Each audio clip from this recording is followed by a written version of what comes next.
मध्य प्रदेश में उपचुनाव के परिणाम क्या होंगे 10 नवंबर को साफ हो जाएगा, लेकिन उससे पहले एक बार फिर विधायकों की घेराबंदी बीजेपी और कांग्रेस ने शुरू कर दी है।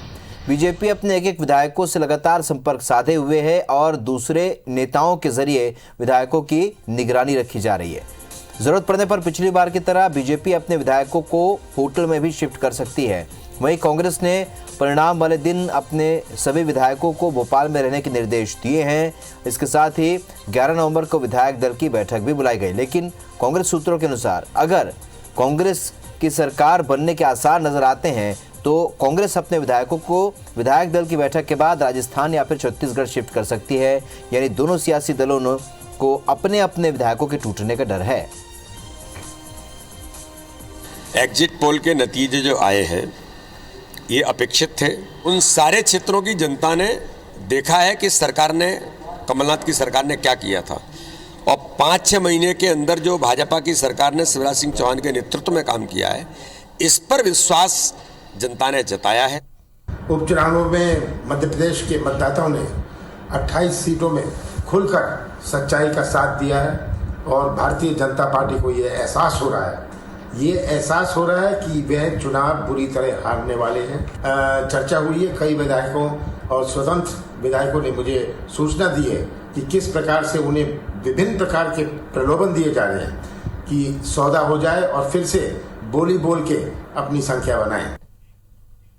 सुधीर दंडोतिया हमारे सहयोगी और ज्यादा अपडेट के साथ इस खबर पर सीधे भोपाल से जुड़े। सुधीर, जिस पृष्ठभूमि पर ये विधानसभा उपचुनाव की रूपरेखा तैयार हुई है, आखिरकार उसी का डर दोनों ही पार्टियों को सता रहा है। दोनों ही पार्टियों को इस बात का डर है क्योंकि जो चुनाव विधानसभा का उपचुनाव है ये दल बदल और तमाम विषयों के कारण ही आज ये हुआ है। इसलिए क्या ये एक वजह है? क्या बीजेपी और कांग्रेस को अब भी डर है उनके विधायकों के टूटने का?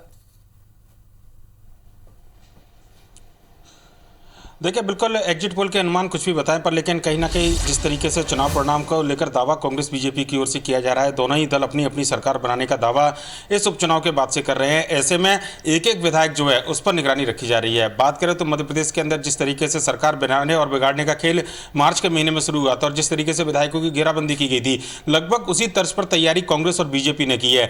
खासकर अगर बात करें तो दोनों ही दलों के विधायकों को निर्देश मिले हैं कि जब वोटिंग होगी तो उसके बाद में भोपाल में विधायक दल की बैठक बुलाई गई है। कांग्रेस की ओर से 11 नवंबर को यह बैठक है। बीजेपी ने अपने विधायकों को भी भोपाल आने के निर्देश दिए और यह माना जा रहा है कि अगर संख्या बल में कुछ उलटफेर होता है और सरकार बनाने या बिगड़ने की संभावना रहती है तो ऐसे में राजनीतिक तौर पर कम से कम कांग्रेस और बीजेपी कोई भी जोखिम नहीं उठाना चाहते। अपने विधायकों के लिए संपर्क को लेकर सीनियर नेताओं की ड्यूटी लगाई गई है जो लगातार विधायकों से संपर्क रखे हुए हैं। इसके अलावा कांग्रेस और बीजेपी के नेताओं की ओर से भी यह दावा किया गया है कि उनके विधायकों से एक दूसरे के दल के जो नेता हैं वो संपर्क साधने की कोशिश कर रहे हैं। कल हमने सुना था कि किस तरीके से मुख्यमंत्री शिवराज सिंह चौहान ने पूर्व मुख्यमंत्री कमलनाथ से बीजेपी के विधायकों से संपर्क करने का आरोप लगाया था। वहीं पर पूर्व मुख्यमंत्री कमलनाथ ने विधायकों की खरीद फरोख्त की आशंका जताई थी और उसके मद्देनजर उन्होंने यह भी कहा था कि एक बार फिर से बोली लगाने का खेल जो है वो किया जा रहा है। लिहाजा कांग्रेस और बीजेपी दोनों ही अपनी रणनीति पर काम कर रहे हैं और विधायकों की घेराबंदी की तैयारी जो है वो मध्य प्रदेश के अंदर उपचुनाव परिणाम के बाद से कांग्रेस और बीजेपी दोनों ही दलों ने की रखी है।